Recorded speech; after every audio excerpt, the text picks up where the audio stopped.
जय श्री कृष्ण। पंचतंत्र के सत्र में एक बार फिर आप सभी का बहुत बहुत स्वागत है। Welcome to one and all in Panchatantra कथा। तो आइए सबसे पहले करते हैं मंगलाचरण। आप सभी हमारे साथ जुड़ जाइए मंगलाचरण में। तो आपको याद है ना, आपको मुझे फॉलो करके रिपीट करना है। तो चलिए,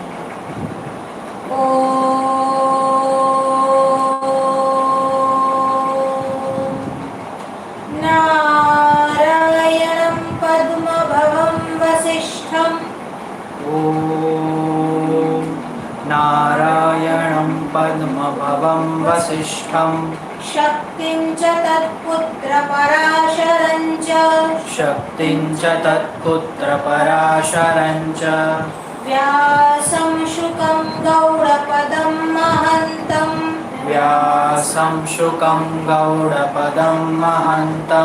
गोविन्दयोगीन्द्रमथस्य शिष्यं श्रीशङ्कराचार्यमथस्य पद्मपादं च हस्तामलकं च शिष्यं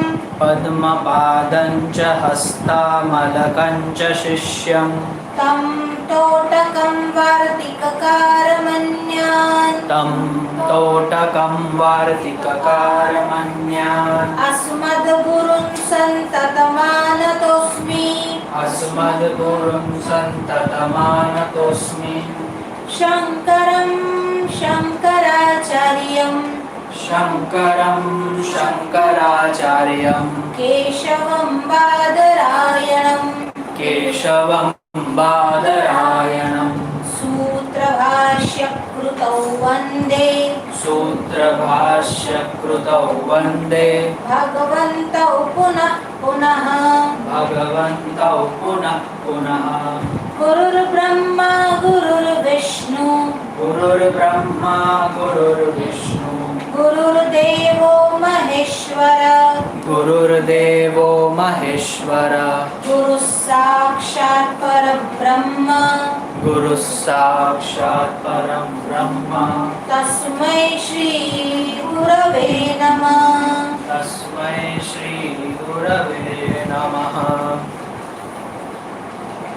तो आइए आज एक नई कथा को आरंभ करते हैं।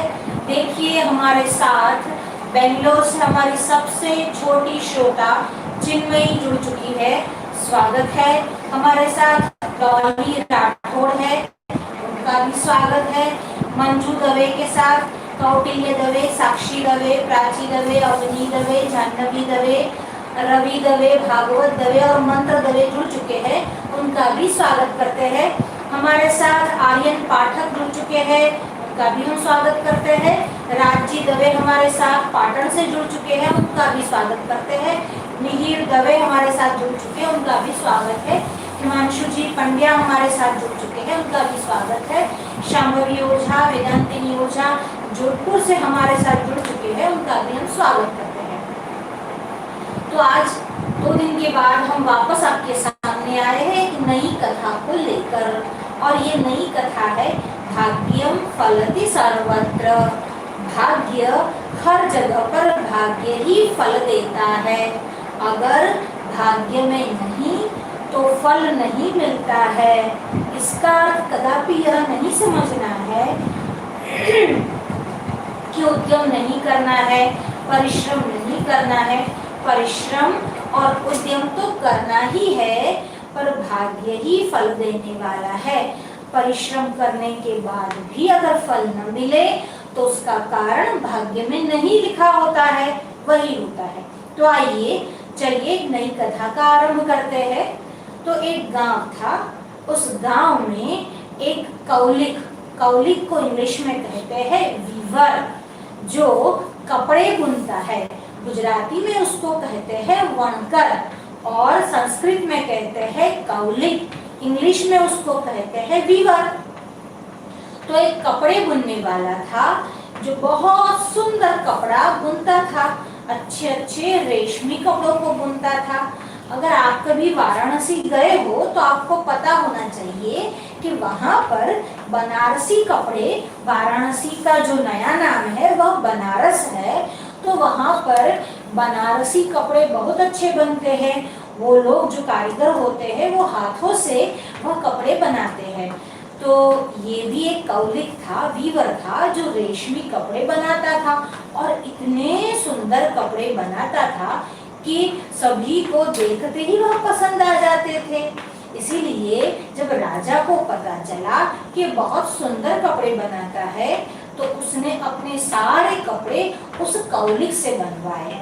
उस कौलिक का नाम था सौमिलिक। तो सौमिलिक से ही सारे कपड़े राजा ने बनवाए। अब राजा के कपड़े बनाने के बावजूद भी उसके भाग्य में इतना ही धन था, उसके डेस्टिनी में, उसके नसीब में इतना ही धन था कि उसके घर पर खाने पीने की कमी नहीं रहती और जो घर की वस्तु चाहिए वो मिल जाती थी। पर उसके पास अधिक पैसा, अधिक धन, ज्यादा मनी नहीं होता था। हमारे साथ दिनेश जी पंड्या जुड़ चुके हैं, उनका स्वागत है। भार्गवी त्रिवेदी, दिव्या त्रिवेदी जुड़ चुकी है वडोदरा से, उनका भी स्वागत है। स्मिता जोशी जी, दीप्तेश भावसार जी, सुनील दवे जी और डीसा से किशोर जी शास्त्री जुड़ चुके हैं। इन सभी का हम स्वागत करते हैं। तो उनके पास धन तो आता था पर उतना ही धन आता था कि उसके घर का पालन पोषण हो सके, उसके घर का निर्वाह हो सके। अब जब इतना ही धन आता था तो सौमिलिक के मन में विचार आया, मैं इतना परिश्रम करता हूँ, बाकी सब जो कारीगर है, बाकी सब जो वीवर्स है, वह तो बड़े ही मोटे मोटे कपड़े बुनते हैं, उनका कपड़ा इतना बारीक, बारीक यानी एकदम फाइन, जिसको एकदम सूक्ष्म बोलते हैं ना, सटल बुना हुआ, इतना बारीक कपड़ा मैं ही केवल बुनता हूँ, बाकी सब तो बड़े बड़े मोटे मोटे कपड़े बुनते हैं, फिर भी मुझसे अधिक धनवान है, मुझे यहाँ जितना चाहिए धन नहीं मिल रहा। उसकी पत्नी को एक दिवस बुलाया और कहा, देखो भाग्यवान, यहाँ इतना परिश्रम करता हूँ, इतना हार्ड वर्क करता हूँ, पर मुझे धन यानी मनी तो मुझे यहाँ नहीं मिलता। मैं सोचता हूँ इस नगर को छोड़कर कहीं और चला जाऊँ, वहाँ पर बहुत सारा परिश्रम करूँगा, मेहनत करूँगा और बहुत सारा धन, बहुत सारा पैसा कमाऊंगा और पैसा कमाकर वापस तुम्हारे पास आ जाऊंगा। उसकी पत्नी ने कहा, आपका विचार अच्छा है, पर मुझे लगता है आपको नगर छोड़कर नहीं जाना चाहिए। अगर आपके नसीब में, आपके डेस्टिनी में अच्छा पैसा, अच्छा धन लिखा है तो वो तो आपको कहीं पर भी मिल सकता है, उसके लिए आपको नगर छोड़ने की जरूरत नहीं है। और ऐसा भी कहा है कि आप परिश्रम नहीं करते, आप हार्डवर्क तो करते ही हो, परिश्रम तो करते ही हो, पर हमारे नसीब में शायद इतना ही धन होगा, और वैसे भी भगवान की कृपा से हमें खाने पीने की तो कोई कमी नहीं होती। आप इतनी चिंता क्यों करते हो, इतना टेंशन क्यों लेते हो? आपको उस आदमी की कथा नहीं पता जिसके हाथ भी नहीं थे और पांव भी नहीं थे? तो उस कौलिक ने कहा, उस वीवर ने कहा, सौमिलक ने कहा, कौन से आदमी की कथा, तुम किसकी बात कर रही हो? तो कहा, बहुत सालों पहले एक वणिक के घर में एक बालक का जन्म हुआ। अब बालक कैसा था, न तो उसके हाथ थे न तो उसके पांव थे, वो तो ना ढंग से काम कर सकेगा, ना ही आगे जाकर चल सकेगा। जब ऐसे बालक का, ऐसे बच्चे का जन्म हुआ, उसके माता पिता को लगा अब इसका पालन तो कैसे करेंगे और उसको जीवन भर साथ में लेकर कैसे चलेंगे। उसके नसीब में अगर कष्ट लिखा है तो वो तो भुगतेगा, पर उसके साथ साथ हमें भी कष्ट भुगतना पड़ेगा। इससे अच्छा है हम उसको कहीं छोड़ आते हैं, क्योंकि ऐसे बालक को देखकर तो हमारा जी बहुत जलेगा। यह सोचकर माता पिता ने उस छोटे से बालक को, जिसके न हाथ थे न पांव थे, जंगल में छोड़ दिया। पर उसके नसीब में जीवन लिखा था, उसके नसीब में जीना लिखा था, इसीलिए वो जंगल में भी जी गया। कुछ न कुछ करके उसको कहीं न कहीं से आहार, भोजन, फूड मिल ही जाता था और वो अपना जीवन जीवन यापन कर लेता था। कभी कोई पशु पक्षी आकर उसको आहार दे जाता था, कभी जिस वृक्ष के नीचे वो लेटा हुआ था उसको रेंगते रेंगते जाना पड़ता था, क्योंकि उसके पांव तो थे नहीं, तो घसीटते घसीटते वो चलता था, पर उसको खाने पीने की कभी दुविधा नहीं हुई। एक दिवस एक सेठ किसी महात्मा के पास आया और कहा कि मैं इतना परिश्रम करता हूँ पर फिर भी मुझे यथायोग्य धन की प्राप्ति नहीं होती है। लगता है भगवान तो मेरी सुनता ही नहीं। कई लोगों की आदत होती है कि भगवान को कोसते रहते हैं, अपने कर्म को नहीं देखते। अपने जो पूर्व जन्म में कर्म किया होता है उसी के आधार से हमको इस जन्म में विद्या प्राप्ति होती है और धन प्राप्ति होती है। पर कई लोगों की आदत होती है बिना वजह किसी और पर ही इल्जाम लगाते रहते हैं, किसी और को ही कोसते रहते हैं। ऐसे ही ये सेठ भी भगवान को कोसता रहता और कहता, देखो मैं भगवान की इतनी भक्ति करता हूँ पर भगवान तो मुझे कुछ देते ही नहीं, अब मैं भगवान को नहीं मानूंगा क्योंकि वो तो मुझे धन देते ही नहीं। मनुष्य का स्वभाव कैसा होता है, उनको भगवान की भक्ति भी कंडीशनल, शर्ती करनी होती है। अगर भगवान मुझको ये देगा तो ही मैं भक्ति करूंगा, अगर मुझे धन देगा तो ही मैं भगवान के सामने बैठूंगा, भगवान को दीप प्रागट्य करूंगा, भगवान की पूजा करूंगा। धन नहीं देता तो भगवान को नहीं पूजूंगा। वैसे ही कई व्यक्ति, कई विद्यार्थी ऐसे होते हैं, मुझे भगवान पास नहीं करते तो मैं भगवान को पूजा नहीं करूंगा, भगवान के सामने नहीं बैठूंगा। अगर आपने अच्छे से पढ़ाई की है और आपके भाग्य में विद्या है तो विद्या आपको प्राप्त होनी ही है, आप भगवान को क्यों कोसते हो? भगवान की पूजा करनी ही है, पर आपके कर्म में होगा तो ही आपको मिलना है। तो प्रश्न यह भी उठ सकता है, अगर भाग्य में होगा तो ही मिलना है तो भगवान की पूजा क्यों करनी है? देखिए, भाग्य तो भगवान पलट भी सकता है, भगवान भाग्य के अनुसार ही देता है, पर जब भगवान की कृपा हो जाए तो भाग्य भी पलटा जा सकता है। इसीलिए कभी हार्ड वर्क से पीछा नहीं छुड़ाना चाहिए, हमको परिश्रम तो करना ही चाहिए, पर फल जो है वो भगवान के ऊपर छोड़ देना चाहिए। भगवान फल देता ही है, पर जब फल का समय आता है तब भगवान फल देता है। तो कहा, वो जो सेठ था वो महात्मा के पास आया और कहने लगा, मैं इतनी भगवान की आराधना करता हूँ, पूजन करता हूँ, मंदिर में जाता हूँ। अरे मंदिर में जाने से सब कुछ थोड़ी ठीक हो जाएगा, आपको काम तो करना पड़ेगा ना। हमने किसी को बताया कि भाई आईं नमः जो है वह सरस्वती का मंत्र है।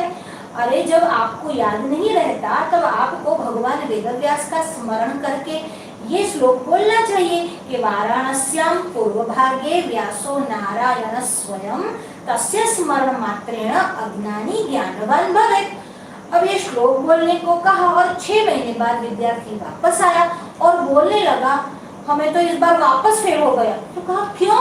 तू क्या श्लोक नहीं बोलता था? हाँ, श्लोक तो मैं रोज बोलता था, रोज 11 बार श्लोक बोलता था। फिर क्या? फिर खेल कूद करता था। श्लोक बोलने से थोड़ी पास हो जाओगे, श्लोक तो बोलना ही है, पर साथ में पढ़ाई तो करनी पड़ेगी ना। बिना पढ़ाई किए रोज श्लोक बोलता था, रोज गुरु का जाप करता था, पर क्या मतलब उसका? उसके बाद पढ़ाई तो करनी पड़ेगी। अब कहा कि जो सेठ था और महात्मा के पास गया था, वो बोला कि मैं बहुत भगवान की आराधना करता हूँ पर भगवान मुझे धन नहीं देते, भगवान मेरे सामने देखते ही नहीं। तो कहा, भगवान सभी के सामने देखते हैं। तुम्हें अगर विश्वास न हो, तुम्हें अगर उपदेश चाहिए, सुनना है, अगर तुम्हें सच्चा ज्ञान चाहिए तो जंगल में एक महात्मा रहते हैं, वही महात्मा जिसके हाथ पांव नहीं थे। तो कहा कि जंगल में एक महात्मा रहते हैं, तुम जाओ उनसे मिलो और उनसे उपदेश ग्रहण करो। अब सेठ को लगा, ठीक है, अगर इस महात्मा ने बोला है तो उस महात्मा में कोई खास बात होगी। अब उस महात्मा के दर्शन के लिए सेठ तो निकल पड़े। अब सेठ ने क्या किया, एक गठरी बांधी, उस गठरी में अपने सारा भोजन जो था वो रखा, उसमें पूरियां रखी, सब्जी रखी, एक आध मिठाई रखी, थोड़ा सा दही रखा, मिर्ची रखी।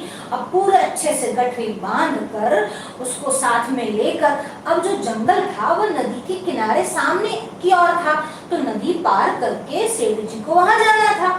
तो अब एक नाव में बैठे और सेठ जी उस गठरी को अपने साथ लिए जा रहे थे। और अचानक से क्या हुआ, वो गठरी जो नाव में पड़ी हुई थी, चील की दृष्टि उस गठरी पर पड़ी। गठरी यानी पोटली, पोटली यानी बास्केट। तो कहा कि उस गठरी पर उस चील, चील यानी काइट, काइट यानी गुजराती में कहवाय छे सामड़ी, तो उस चील की नजर उस गठरी पर, उस पोटली पर पड़ी। तो उसने क्या किया, फट से अपने चांच से वो पोटली उठा ली और उड़ गई। अब सेठ को लगा, अरे रे, मैं सामने जाऊंगा, महात्मा से मिलूंगा, आते आते रात हो जाएगी, मेरा आज का खाना तो गया। चलो कोई बात नहीं, आज उपवास ही कर लेते हैं। अब ये चील जो थी, ये जो समड़ी जो थी, जो गठरी लेकर उड़ रही थी, वह गठरी लेकर जैसे उस जंगल में गई, अचानक क्या हुआ, उसका बैलेंस गया और उसके मुख से वो गठरी छूट गई। और वो गठरी छूटकर कहाँ गिरी, उसी महात्मा के पास जिसके हाथ भी नहीं थे और पांव भी नहीं थे। तो उस महात्मा के पास जब गठरी पड़ी, तब उस महात्मा ने गठरी को धीरे धीरे खोला, क्योंकि उसके आगे के हाथ नहीं थे पर यहाँ तक तो हाथ थे।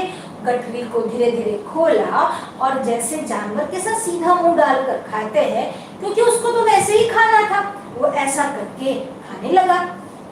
अब जब सेठ नदी पार करके वहां पर आया, तो क्या देखता है कि वो महात्मा उसी की गठरी में से खा रहा है।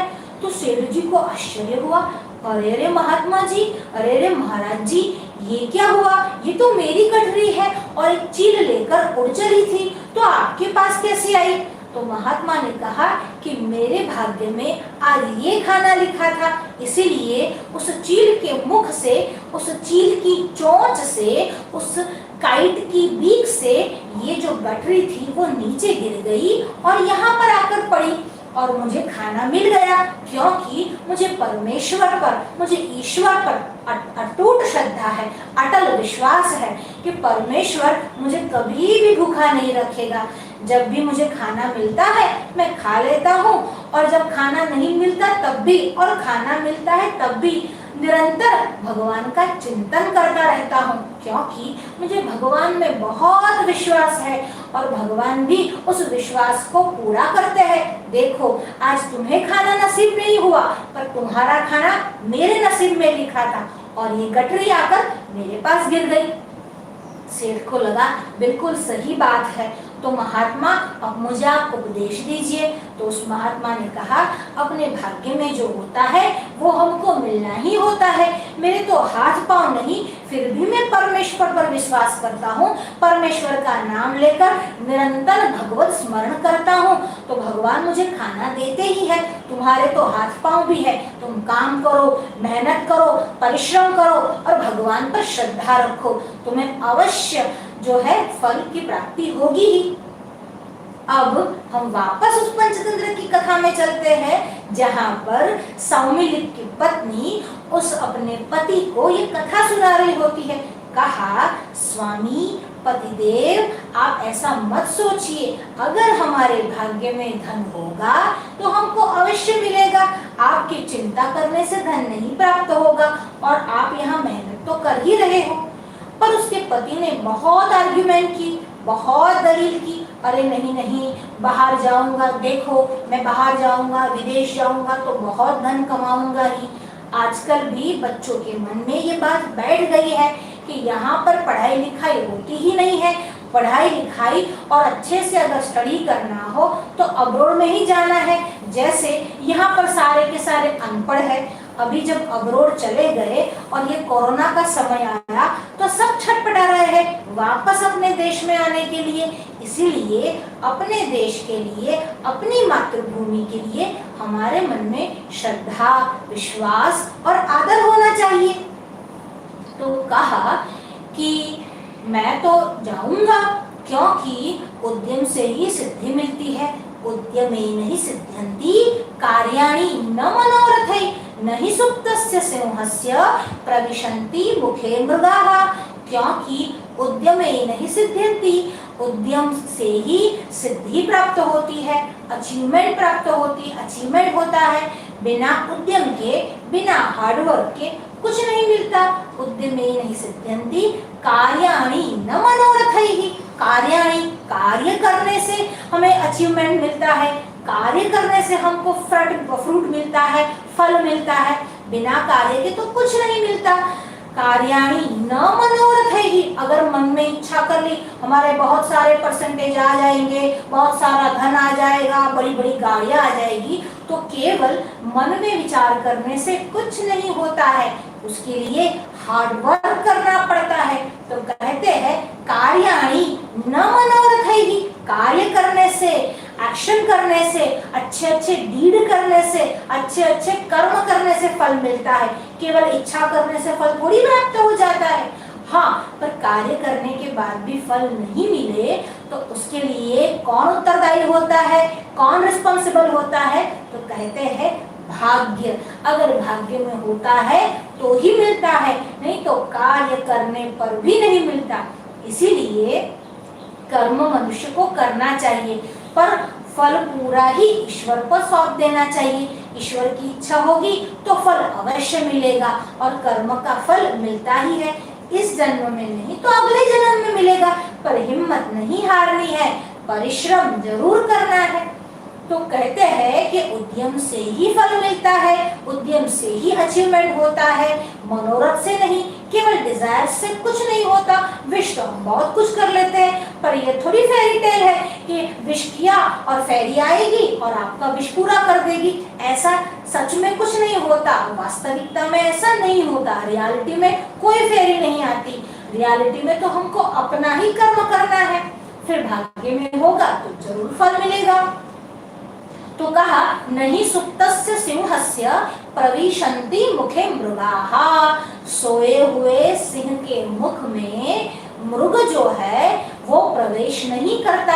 हिरण क्या अपने आप सिंह के मुख में जाकर पड़ जाएगा, गिर जाएगा? नहीं, उसके लिए सिंह को, शेर को, लायन को उठना पड़ेगा, शिकार के लिए जाना पड़ेगा, डियर के पीछे भागना पड़ेगा, हार्ड वर्क करना पड़ेगा। इसीलिए सोए हुए सिंह के मुख में, उसके माउथ में अपने आप हिरन नहीं जाता है, उसको उसके लिए प्रयत्न करना पड़ता है, एफर्ट करना पड़ता है, उसके लिए उसको हार्ड वर्क करना पड़ता है। तो इसीलिए मैं भी विदेश जाऊंगा और हार्ड वर्क करूंगा ताकि मुझे भी संपत्ति मिले, मुझे भी धन मिले। तो कहा ठीक है पतिदेव, आपकी इच्छा है तो आप अवश्य जाइए। ये सोचकर उसकी पत्नी ने अपने पति को जाने की अनुमति, परमिशन दे दी। अब उसका पति जो था वर्धमानपुर में गया और वर्धमानपुर में जाकर 3 वर्ष तक, 3 इयर्स तक बहुत मेहनत की, कड़ा परिश्रम किया और 300 गोल्ड कॉइन्स, 300 स्वर्ण मुद्राएं उसने प्राप्त कर ली, उसने कमा ली। अब जब पहले जमाने में हमारे जैसे इस समय में कॉइन्स होते हैं, पर वो लोहे के बने हुए होते हैं, आयरन कॉइन्स होते हैं, और उस जमाने में गोल्ड कॉइन्स रहते थे, स्वर्ण की मुद्राएं रहती थी, सोना महल रहती थी। तो अब ये जो था, अब के समय में तो पेपर के पैसे होते हैं, लोहे के यानी आयरन के होते हैं, पर पहले जमाने में गोल्ड के होते थे। तो उसने 300 गोल्ड कॉइन्स इकट्ठा कर लिए, जमा कर लिए। अब वो जाने लगा, वापस अपने नगर को जाने लगा, और अपने नगर जाते जाते बीच में एक जंगल पड़ता था। अब उस जंगल में जब वह पहुंचा तब संध्या हो चुकी थी, सूर्य नारायण अस्त हो चुके थे, यानी सन जो थे वो चले गए थे। अब सूर्य नारायण नहीं दिख रहे थे, मतलब नाइट हो गया था। अब जब नाइट हो गई थी तब उसके मन में विचार आया, रात्रि को चलना ठीक नहीं है, जंगल में तो प्राणी आते हैं, जंगली एनिमल्स आते हैं, वाइल्ड एनिमल्स होंगे, snake, lion, tiger, leopard, deer, कुछ भी आ सकता है। एक काम करता हूँ, एक वृक्ष के ऊपर बैठ जाता हूँ, रात्रि को, नाइट को वहीं रहूंगा, सुबह उठकर वापस अपने नगर की ओर चला जाऊंगा। यह सोचकर सम्मिलित एक बड़े से बरगद के पेड़ पे, वट के वृक्ष पे, बनियन ट्री पर बैठ गया।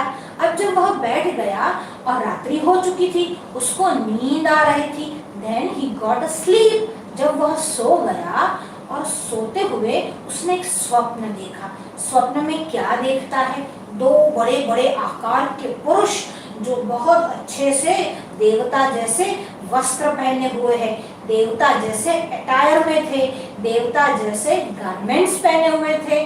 तो ऐसे पुरुष को देखकर वो एकदम से चौंक गया और यह दोनों पुरुष आपस में बात कर रहे थे।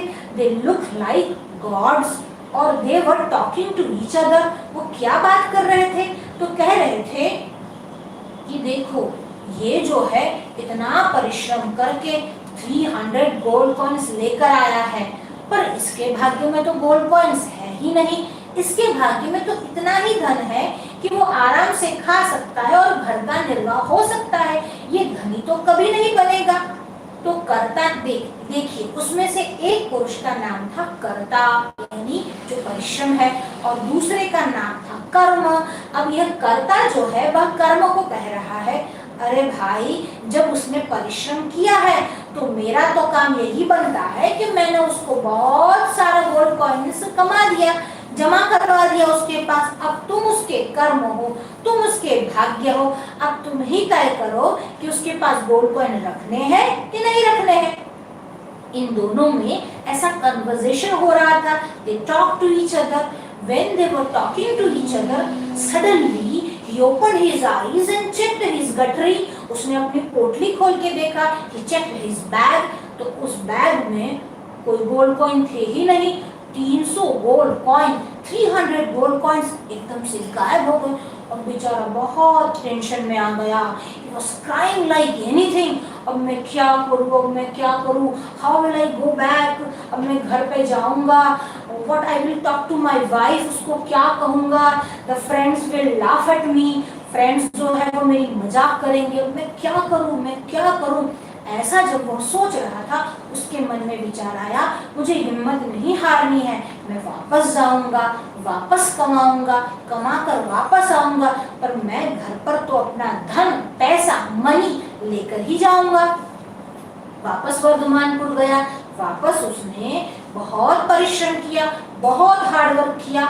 वापस उसने 100-200 नहीं, पूरे 500 गोल्ड कॉइन्स, 500 गोल्ड कॉइन्स जमा कर लिए। वापस उसको गठरी में डालकर, बैग में डालकर अपने नगर की ओर जा रहा है। जब अपने नगर की ओर जा रहा है तब क्या होता है, वापस वो जंगल जो है वो बीच में तो पड़ता ही था।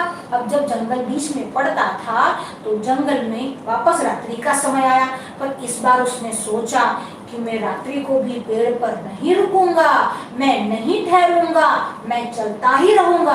क्यों? क्योंकि चलने वाला ही कामयाब होता है, चलने वाला ही सक्सेस होता है, चलने वाला ही सफल होता है। तो वो चलता ही रहा, चलता ही रहा। पर जब वो चल रहा था और नींद भी नहीं ले रहा था, तब दो पुरुष वापस उसको दिखाई दिए। वही दो पुरुष जो एकदम के गॉड के अटायर में थे, गॉड जैसे गाइज में थे। अब उसको देखकर वो वापस सोचने लगा, अरे अब क्या होगा। वो दोनों वापस कन्वर्सेशन कर रहे हैं, अरे इसको 500 गोल्ड कॉइन कैसे मिल गए। तो उस एक पुरुष ने कहा कि उसने इतनी मेहनत की तो मैंने उसको ये पैसे तो दिलवा दिए, पर तुम उसके भाग्य हो, अब तुम ही तय करो उसके पास पैसे रहने चाहिए कि नहीं रहने चाहिए। अब जब ऐसी बातचीत चल रही थी, बेचारा इतना घबरा गया, अरे मैं सोया भी नहीं, मैंने स्वप्न भी नहीं देखा और ये दो पुरुष वापस मुझे दिखाई दिए। अब उसने वापस अपने बैग को खोला, बैग को चेक किया तो क्या देखता है, 500 रुपए भी गायब। अब तो बेचारा बहुत रोने लगा, बहुत उदास हुआ। अरे 3 साल मेहनत की, वापस गया, वापस 1 साल मेहनत की, अपने परिवार से दूर रहा और फिर भी ना तो 300 मिले ना 500 मिले, मेरी तो 700, 500 और 300 800 गोल्ड कॉइन चले गए। अब क्या करूं, अब क्या करूं। उसके मन में आया, अगर ऐसा ही है, मेरे भाग्य में कुछ नहीं लिखा है तो मुझे जीकर क्या मिलेगा, मैं आज ही मर जाऊंगा। क्योंकि बिना पैसों के जीना तो कोई जीना होता है, क्योंकि बिना धन के ना तो मैं अपने परिवार वालों को खुश रख सकता हूँ, ना मेरे कोई मित्र अच्छे से बनेंगे, ना ही मेरे कोई रिलेटिव्स मुझसे मिलने आएंगे, और मेरे परिवारजनों को बहुत सारी मुसीबतें झेलनी पड़ेगी। खाना तो उनके नसीब में होगा तो उनको वैसे भी मिल जाएगा, अब जाने दो, मुझे एक काम करना है। उसने क्या किया, सारे जो कुश थे एकत्रित किए जंगल में से, उसकी एक रस्सी बनाई और रस्सी को उसने पेड़ पर टांग दी। अब उसके मन में विचार आया, मैं गले में फंदा डाल दूंगा और मर जाऊंगा। जब वो गले में फंदा डालकर आत्महत्या, सुसाइड, खुदकुशी करने जा रहा था, तब अचानक से एक पुरुष, उन दोनों में से एक पुरुष जो करता था, वो उसके सामने आया और कहने लगा, अरे अरे तुम ये क्या करते हो, आत्महत्या तो महापाप है, आत्महत्या करने के बाद तुम्हें सद्गति नहीं मिलेगी और तुम्हारे परिवारजनों को भी कितना कष्ट उठाना पड़ेगा, तुम्हारे परिवारजनों को भी कितनी ट्रबल्स आएगी, तुम ये नहीं जानते क्या, आत्महत्या नहीं करनी है। कहा, देव पुरुष मैं क्या करूं, मैंने इतना प्रयत्न किया पर मेरे नसीब में पता नहीं धन लिखा ही नहीं था, जो मुझे धन मिलता ही नहीं, हर बार जाता हूँ, हर बार फेल होकर वापस आ जाता हूँ। तो उन्होंने कहा, एक काम कर, तू वापस जा, अपने पत्नी को सारी बात बता, अपने परिवार के साथ वहीं रहे और जो भी मिल रहा है उससे अपने परिवार का निर्वाह कर, अपने परिवार का पोषण कर। तो कहा, ऐसे में नहीं जाऊंगा, मैं बिना धन के तो जाने वाला नहीं हूँ। तो कहा, तुम चिंता मत करो, तो एक बार जा तो सही। तो कहा, अगर आप मुझ पर प्रसन्न हुए हो तो मैं तो बिना धन के बिना नहीं जाऊंगा। अब उसने कहा, तुम्हारी इस साहस को देखकर, इस हिम्मत को देखकर कि दो बार तुमने इतना परिश्रम किया, मैं तुम पर प्रसन्न हुआ हूँ। तू एक काम कर, तू वापस जा, कुछ न कुछ अच्छा ही होगा, क्योंकि तुमने इतना कर्म जो किया है वो व्यर्थ तो जाने वाला नहीं है, मेरा नसीब में नहीं था इसलिए चला गया, पर तू वापस जा। वो तो जिद करने लगा, नहीं नहीं मैं वापस तो नहीं जाऊंगा, जाऊंगा तो धन लेकर ही जाऊंगा।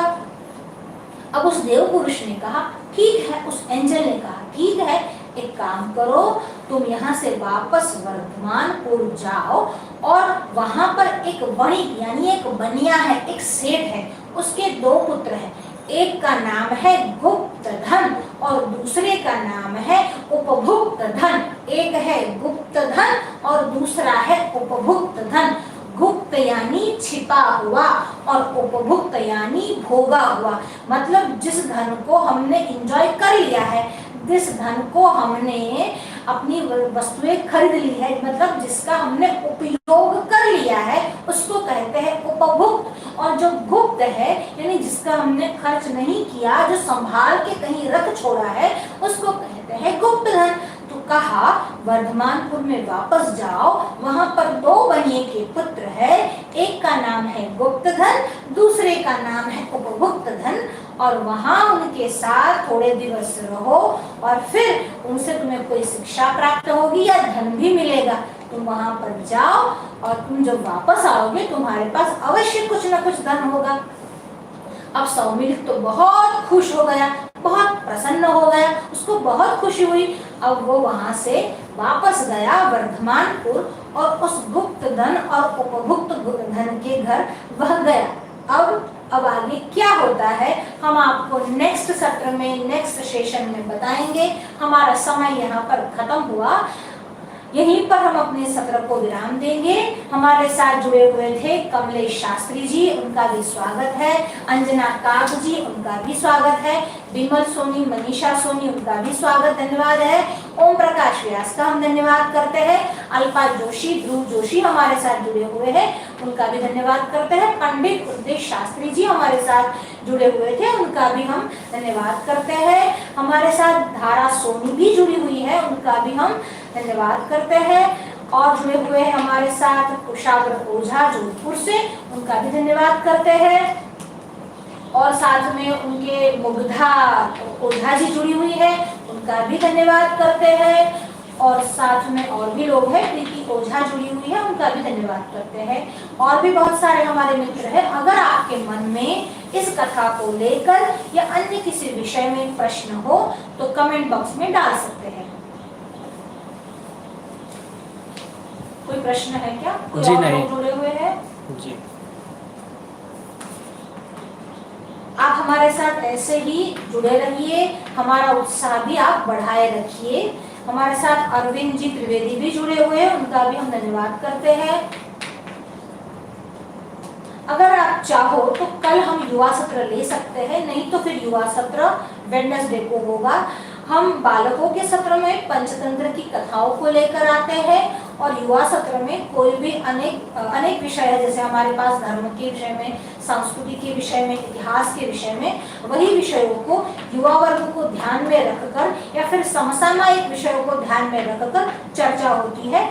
तो अगर आप सबकी इच्छा हो तो कल वापस आएंगे युवा सत्र में, नहीं तो अब सीधे मिलेंगे आपको बाल सत्र में सोमवार को। हमारे साथ शास्त्री उत्तम चंद्र सारस्वत जी जुड़े हुए थे, उनका भी धन्यवाद करते हैं। और भी हमारे मित्र जुड़े हुए हैं। देखिए, पंचतंत्र में बहुत सारी कथाएं हैं। ये कथाएं ऐसी है जो बालकों को विनोद भी देती है, उनको आनंद भी आता है और उसमें से कोई ना कोई मोरल या सीख भी मिलती है। हमारे यहाँ जो परंपरा है, जो शिक्षण की परंपरा या पद्धति है, वो ऐसी है कि कथा के माध्यम से सिद्धांत को समझाना, यानी कथा को लेकर उसके पीछे जो रहस्य है, बोध है, उपदेश है, वो देना। क्योंकि अगर सीधी चीनी खाए तो उतना मजा नहीं आता जितना हम उसका हलवा बनाकर खाए तो आता है। तो यह जो कथा है वो हलवे जैसी है, एकदम से सीधी गले के नीचे उतर जाती है। कोई प्रश्न? जी, YouTube के माध्यम से पाटन से जुड़े राज जी दवे पूछ रहे हैं कि पुरुषार्थ और प्रारब्ध में किसे बड़ा कहे। देखिए, हमारे यहाँ शास्त्रों में भाग्य को बहुत बलवान कहा गया है। पुरुषार्थ करना ही है। वस्तुतः तो पूर्व जन्म का पुरुषार्थ, पूर्व जन्म के कर्म ही प्रारब्ध स्वरूप में हमको मिलते हैं। हमने जो पूर्व जन्म में कर्म किए हैं वही तो प्रारब्ध बनकर आते हैं, यानी कर्म ही फल देता है। पर कर्म आप ऐसा समझो कि अभी जो हम कर्म कर रहे हैं उसका तात्कालिक फल मिले, वो आवश्यक नहीं है। प्रारब्ध जो है वह कर्म के फलों का ही बनता है। जैसे बैंक में कोई अमाउंट हम रखते हैं और उसका जो ब्याज है, वो ब्याज यानी इंटरेस्ट, वो तो हम मेन जो हमारी मूड़ी है, अमाउंट है, उसी के लिए हम पाते हैं। तो ये मूल कर्म जो ऑलरेडी हो चुके होते हैं उसी से ये प्रारब्ध बनता है और प्रारब्ध बहुत ही बलवान होता है। अगर हमारे नसीब में नहीं हो तो कुछ भी प्राप्त नहीं होता है।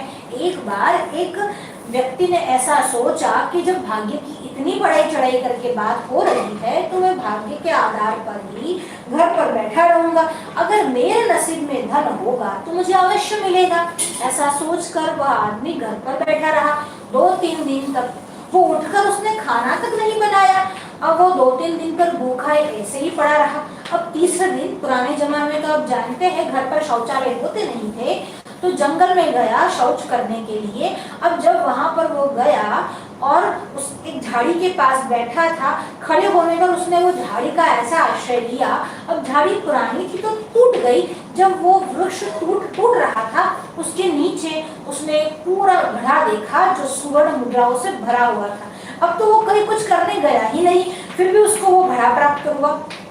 उसके मन में हुआ, मैंने तो ये संकल्प लिया था कि घर में बैठे बैठे मिलेगा तो ही लूंगा। वहां से भी उसने वो घड़ा नहीं उठाया, अपने घर में आ गया। अब जब घर में आकर सो रहा था, रात को चोरों ने चोरी की। अब जब चोरी की तब वो बोलने लगा, मेरे घर में कुछ है ही नहीं, अरे मैं खुद 3 दिन से भूखा पड़ा हूँ। अगर तुमको धन चाहिए तो जंगल में फलाने फलाने पेड़ के पास जाओ और धन ले लो। अब चोर वहां गए, वहां देखा तो वहां वो घड़ा तो पड़ा था, पर जैसे ही घड़े को खोला वहां पर सांप और बिच्छू थे। अब उन चोरों को बहुत गुस्सा आया, वापस उस घड़े का मुंह बांध दिया और उस घड़े को लेकर उस व्यक्ति के वहां गए जहां वो चोरी करने गए थे। अब उसके छत से उसने वही घड़ा उसके अंदर दे मारा। अब जब उसके घर में वो घड़ा गिरा तो वापस सांप बिच्छू की स्वर्ण मुद्राएं हो गई। तो प्रारब्ध बलवान होता है। उसके प्रारब्ध में घर पर बैठकर ही पैसा कमाना या धन लिखा था तो आया, पर ऐसा सोचकर बैठा रहना वो नहीं है। इस कहानी का उद्देश्य ये नहीं है कि आपको घर पर बैठे रहना है। कहानी का उद्देश्य ये है कि प्रारब्ध में होगा तो ही मिलेगा। कृष्णा जोशी हमारे साथ जुड़ी हुई है, अर्जुन जी ओझा जुड़े हुए हैं, जय कृष्ण जी पंचाल, प्रथम पटेल, श्रद्धा शाह हमारे साथ, हेलिना सोलंकी जुड़ी हुई है, गायत्री जी दवे जुड़े हुए हैं, सभी का धन्यवाद करते हैं।